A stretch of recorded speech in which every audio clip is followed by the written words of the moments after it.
Welcome to Served Up with Trixie Minx. Hey y'all, we are here in New Orleans and we have such a treat for you. We are here with the celebrated Trixie Minx. Trixie is the queen of burlesque. Are you ready? Trixie, welcome to the show. Thank you so much for having me. We are so happy that you are here. I'm thrilled to be here. I'm not sure what you guys are going to ask me, but I'm ready. I'm prepared. Let's go. So glad. Can you take us back to your beginning? Oh, Can you take us back to that first moment when you were on stage? What was going on in your head when you decided, you know what? I love burlesque. This is what I want to do. Well, it was sort of a funny story how I got into it. I used to be a ballerina, moved to New Orleans. I was taking dance classes and everybody I met just kept being like, oh, you need to do burlesque. And I was like, no, no, I'm a ballerina. And apparently the world did not think so. And I decided to audition for the show and I got in and they were like, here's a pair of tassels. You're going to be the tassel twirler. I was like, thank you. And then Hurricane Katrina hit like 2 weeks later and I found myself evacuating with a backpack full of pictures, journals, and these two tassels. And I was like, well, this feels like a sign. Came back, got on stage for the first time. And I was so nervous because I was like, I don't know if I want to do this. I'm not sure. And the moment I hit the stage, it felt like a fish to water. Like it felt right. Everything that I had been trying to do through ballet and other dance forms had always been wonderful, but there was always this sort of, I don't even want to say negative, but just it wasn't as wonderful, positive, encouraging as I found through burlesque. And from there, I just couldn't get enough. And now I'm the queen, and I don't even know how that happened. Well, we're going to talk more about that. It's out of control. For sure. But, burlesque has been around for a long time. This is not a new form of dance. It really isn't. Can you talk a little bit about its history? Yeah, I think as long as people have been taking off their pants and dancing, this has been going on. There's historically, if you look in the Bible, there's the Dance of the Seven Veils, and that to me is the first recorded version of a striptease. But realistically, there were different reasons for it. But what I find most interesting is the fact that it allowed women specifically to not only have ownership of their person, but get access to money and funds, which then transferred to power, and able to represent themselves in society the way in which they wanted to. Burlesque has been going on forever, but where it relates to New Orleans specifically is in the 1950s and 60s. You had the golden era of burlesque, and it was this perfect melting pot of New Orleans jazz. You're at the mouth of the Mississippi, so you're the gateway of the Americas. So you have not just people traveling in from South America or wherever, but you also have military people. You have people coming in from Chicago down the river. It's just the midway point for all these things. And they wanted to go out and have a good time. And what pairs perfectly with music and booze? Burlesque. It was a win-win situation. And it just, it was nice. It was sort of like the equivalent to how you would see a movie nowadays. You go have dinner, go see a movie, go out for a couple drinks and come home. It was a show. Yeah. I mean, exactly. As you've learned more about that history and then now been a part of modern burlesque history, since that post-Katrina time, that first time on stage, how have you seen burlesque change and evolve? Where are we in we have a modern renaissance of drinks. Are we in a modern renaissance of burlesque? We are in the neo-burlesque movement. Yeah. Okay. That's what we call it. It's neo-burlesque. So there's these three sort of standards, and you have the start of burlesque in the golden era in the 50s and 60s, and then you have the neo-burlesque scene, which takes place in the 90s. So basically what happened between the glory days is that you all of a sudden have strip clubs and you have this sexual revolution. So burlesque becomes old-fashioned. But what happens is in the 90s, it becomes less about performing as a form of entertainment and more about taking the stage to reclaim yourself, your person, your body. This is when you start to see, there have always been people of all genders, shapes, sizes, ages, races performing burlesque, but what tended to get promoted was the traditional, what the male gaze might be attracted to. And all of a sudden you have a change and you see these people performing for themselves, and it gets really clever and exciting. And so that happened in the 90s in New York, New Orleans, and LA. It was sort of like collectively, like a collective consciousness. Yeah. Where it's changed to where it's happened today is people have taken it and just run with it. And I think a lot of this has to do with drag's popularity as well. I credit RuPaul Drag Race with bringing a lot of just sort of people that, because drag's been around forever too, but it just wasn't as, I guess, like mainstream. And when doing that, then all of a sudden it was easy for burlesque to come up with it. Which, like, the movie Burlesque is not, in my opinion, a perfect representation of what burlesque is or can be. However, it did bring a lot of name recognition with it. And then you also see these giant brands like MAC Cosmetics, to bring it back to the alcohol absolute, where they all of a sudden do partnerships with other artists, and you're able to see these artists on a much larger scale, and people recognize, oh, it's not just somebody in feathers and like sparkly underwear. It's like, oh, they actually are trying to say something or do something or express. So I think that's what I love most about it now, is that it is completely whatever you want to make it with whoever you want to make it. So the creativity is insane.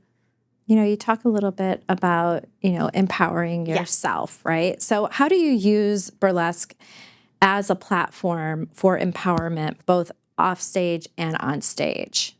Well, personally, I think that, burlesque means it's the art of tease, and it comes from this Latin root meaning burla, to joke. And the reason why I bring this up is, like, that's what people are always pushing as the definition, but what the actual reality of what it does is it forces you are the instrument.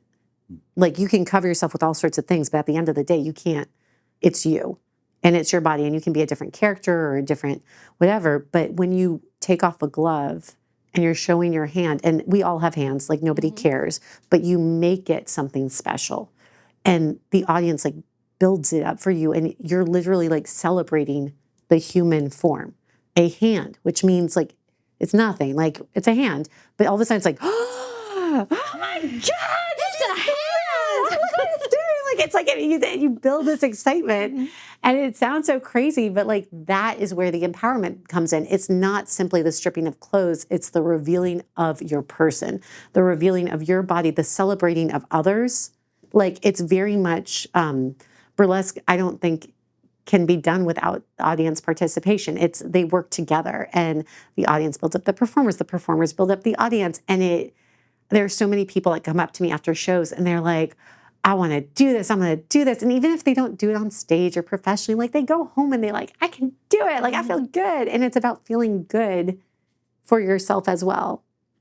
Obviously, that can't be like, that's sort of like a fringe benefit. I feel like when you perform, it should be about like the whole art, the production, everything. But it has been huge. Like, personally, the reason why I think I love it so much is, and I'm very open about this, but like, I used to have eating disorders when I was a ballerina.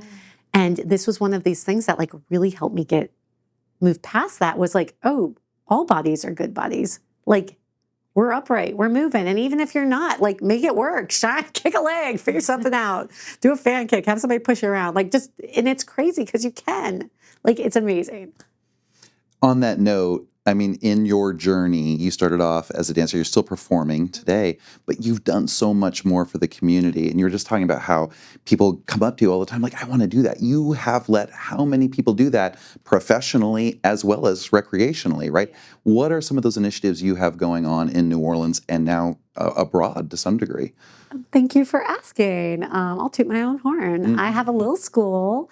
We had it under Trixie's Burlesque Boutique. We're recently changing locations, but we started, we would do burlesque classes for people for parties and events, but there was a desire to actually build, people wanted to do it and take like workshops and classes. So we built it, and it started happening. And it was so popular, we started getting a request for one that was geared more towards like masculine presenting people too. And a lot of it that was very interesting was a lot of trans men came to take the class because they wanted to just be able to move more masculinely and embrace their bodies again. And so that's been a really beautiful thing I call them my babies, my burlesque babies.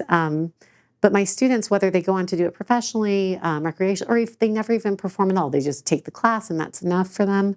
It's something that it educates them on the sort of groundwork that's been done before us, but also brings them into what is possible to do, not just in burlesque, but for themselves.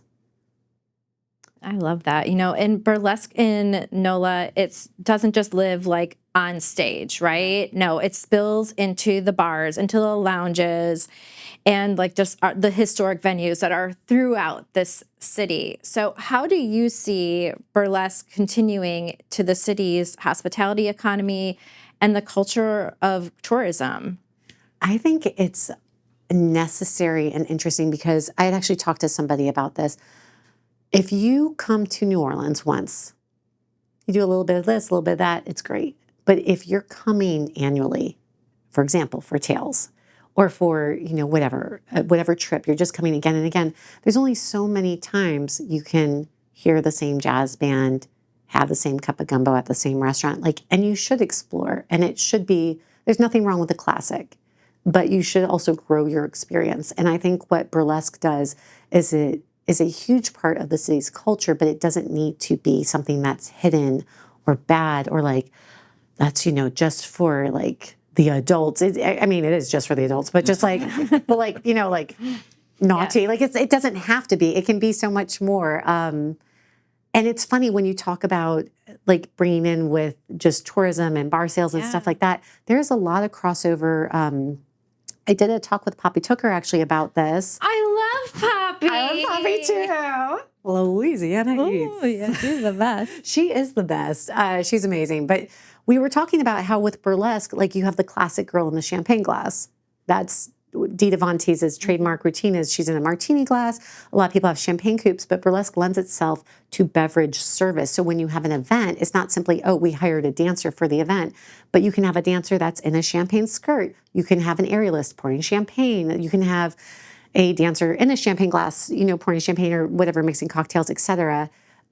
But it's done in a way where you're also helping, the artist is helping elevate the brand or the liquor by giving it some new, exciting way to get to the consumer, but also it's giving the artist an additional form of payment, an additional way to make money in their craft without necessarily doing performance. Mm-hmm. So that's really cool. Yeah, I don't know. I feel like it just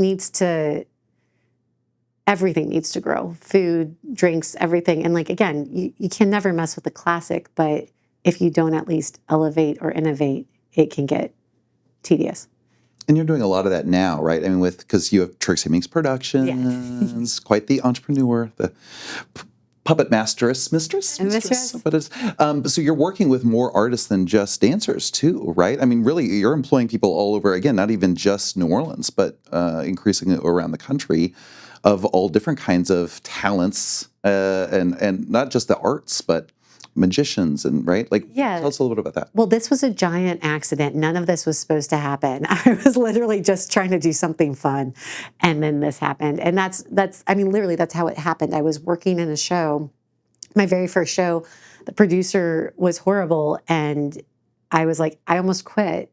And then I had a bunch of people we really think you should keep doing it. So I started my show, and I knew that a show that was just burlesque. Again, when we talk about innovation, there's nothing wrong with a classic burlesque show, but I wanted to do something different. I wanted to add in aerial and magic and later storylines and why not build it? And that's how Trixie Minx Productions grew. We had done, and then people would hear about it and they'd be like, can you do our event? Can you do this party? Can you do this? And it just started to grow. And I remember one year I got my taxes back and they were like, yeah, you owe this much. I was like, but I didn't make that much money. It's you did through all these people. And I was like, oh my gosh, we have a business I didn't know about at all. I wasn't prepared. And so then we made it official. But yeah, that's the other nice thing about it is that most of these artists are not limited. And you'll find this with musicians too. And I'm sure with bartenders, they're obviously multifaceted humans that have more than one skill set. So somebody that's a burlesque dancer might also be a costumer, might also be an aerialist, might also, be a singer. It doesn't even matter. But when you are able to not box people into just this is what you do, but this is what you are capable of doing, then everybody's able to, when one of us rises, we all rise. Yeah, yeah. And that's sort of how it feels. Absolutely. And you've done such great work, lifting others up. Can we talk about some of the advocacy work that you have done? Yes, yeah. I used to work a lot with the New Orleans Musicians Clinic, specifically during the pandemic when we weren't working. We did this whole food drive situation where we would bag groceries and get them to older performers or culture bearers. So like Mardi Gras Indians, they call them baby dolls, like the women who dance at the parades and stuff like that. And it was one of these things that's when you could really see, we had already done blood drives and stuff like that, but like the sort of community effort. And from there, it just became very apparent that there's so many people that want and can, but they just don't. We've talked about this before where it's like people will go to who they know in the room, not necessarily who is capable in the room. Yeah.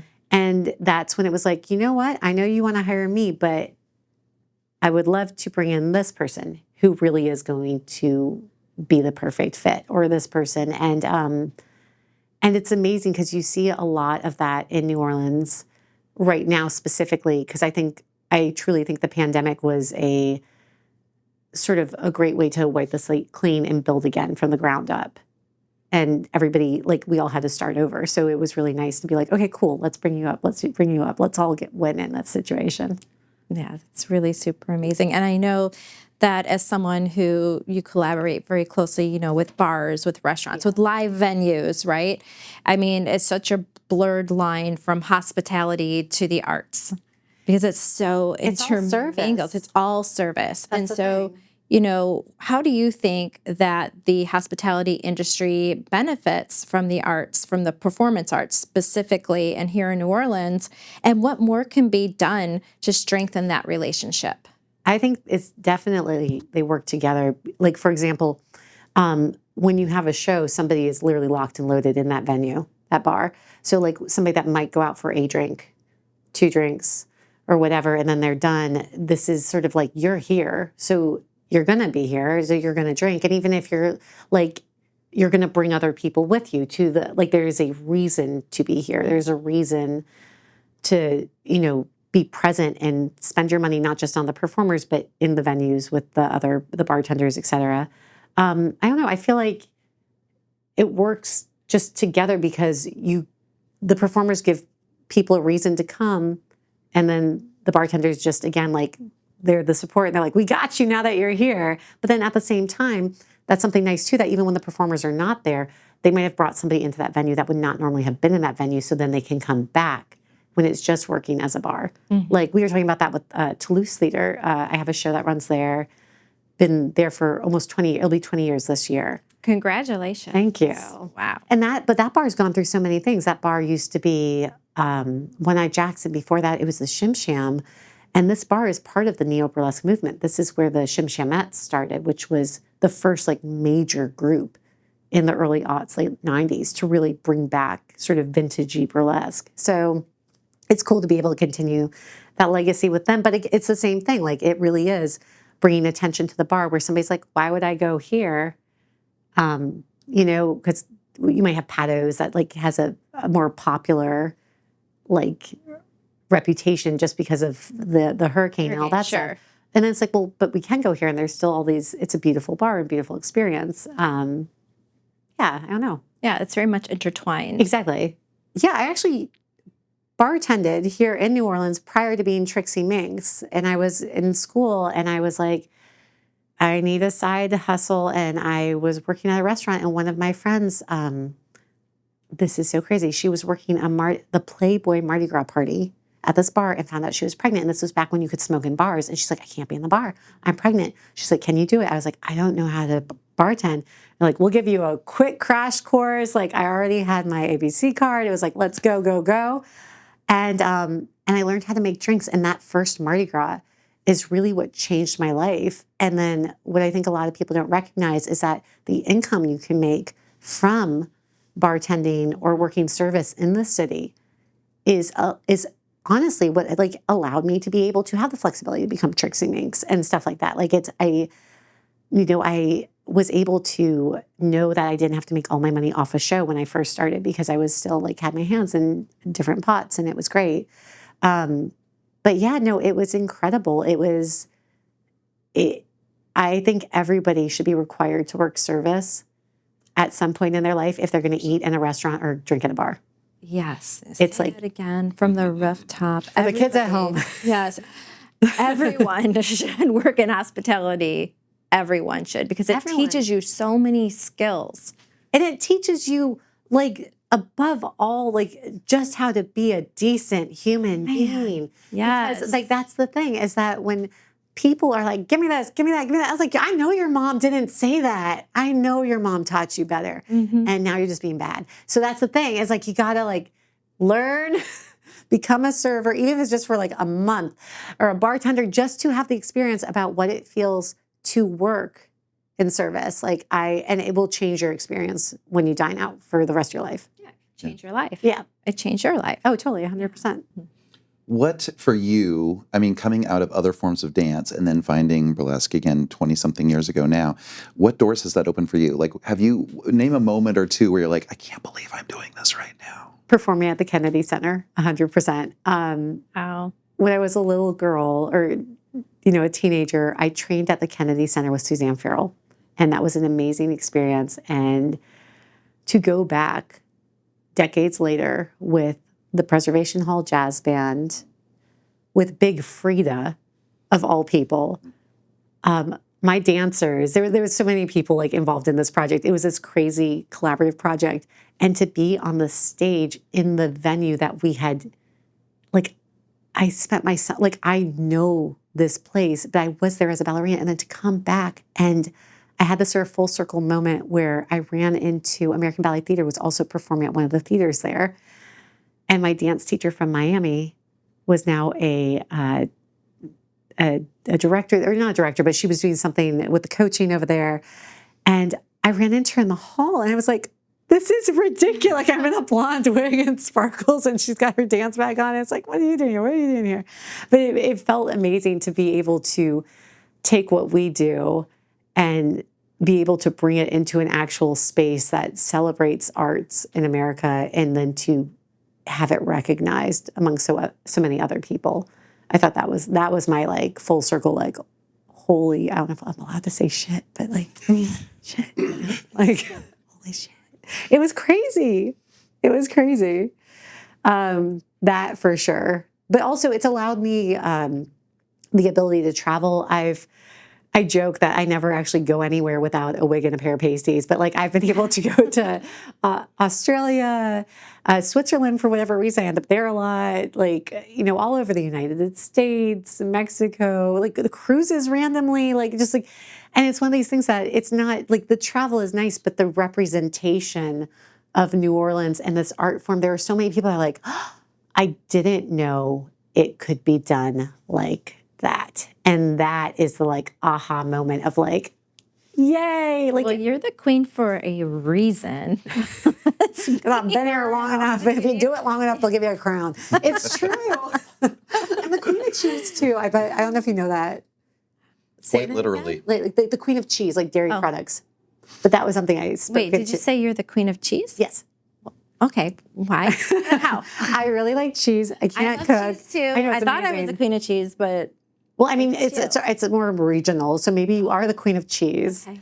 Of Shorewood, Illinois, where Yes. I live. Okay. I don't know. You have to talk to your people. Like, That's amazing. I don't know, like the government over there, but here they had a cheese festival. I really like cheese. It's lovely, and I wanted to be involved, and I think I scared them with my enthusiasm. So I instead You're legit the queen of cheese. no, like they gave me a crown and everything. Like I'm like I talk at the festival in a dress. Amazing. Yeah, it's really weird.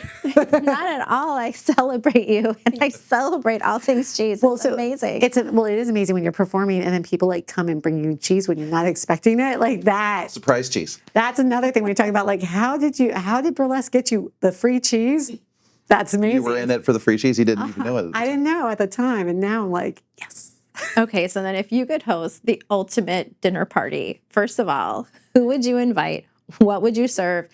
And what would the attire be? Okay, well, do they have to be alive? That's the No, problem. of course not. Oh, We're in New I Orleans. love it. Not at Okay. all. They can be ghosts. Marilyn Monroe, Lucille Ball, for sure. Steve Martin. Probably Will Ferrell, just put him in. It's basically just going to be a bunch of comedians. And like, we're just going to sit down and we're probably going to have to order in because I can't cook. So I'm thinking pizza just because that's easy and everybody likes it. But like, we'll probably stick to wine and beer just because like you can't mess that up, especially if you're drinking said wine or beer, like when it gets really messy.